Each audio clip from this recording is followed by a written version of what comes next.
দেশের ৭ অঞ্চলের উপর দিয়ে দুপুরের মধ্যে সর্বোচ্চ ৬০ কিলোমিটার বেগে ঝড় বয়ে যেতে পারে বলে জানিয়েছে বাংলাদেশ আবহাওয়া অধিদপ্তর। বুধবার দুপুর ১টা পর্যন্ত দেশের অভ্যন্তরীণ নদীবন্দরগুলোর জন্য দেওয়া আবহাওয়ার পূর্বাভাসে এ তথ্য জানানো হয়েছে।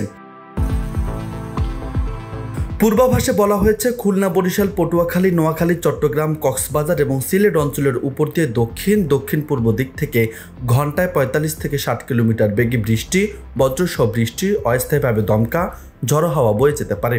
এসব এলাকার নদীবন্দরকে ১ নম্বর সতর্ক সংকেত দেখাতে বলা হয়েছে। এদিকে আবহাওয়ার সবশেষ বিজ্ঞপ্তিতে বলা হয়েছে, বুধবার সন্ধ্যা ৬টা পর্যন্ত খুলনা, বরিশাল, চট্টগ্রাম ও সিলেট বিভাগের অধিকাংশ জায়গায় এবং রংপুর, রাজশাহী, ঢাকা ও ময়মনসিংহ বিভাগের অনেক জায়গায় অস্থায়ীভাবে দমকা হাওয়া সহ হালকা থেকে মাঝারি ধরনের বৃষ্টি, বজ্রসহ বৃষ্টি হতে পারে। সেই সঙ্গে সারা দেশের কোথাও কোথাও মাঝারি ধরনের ভারী থেকে ভারী বর্ষণ হতে পারে।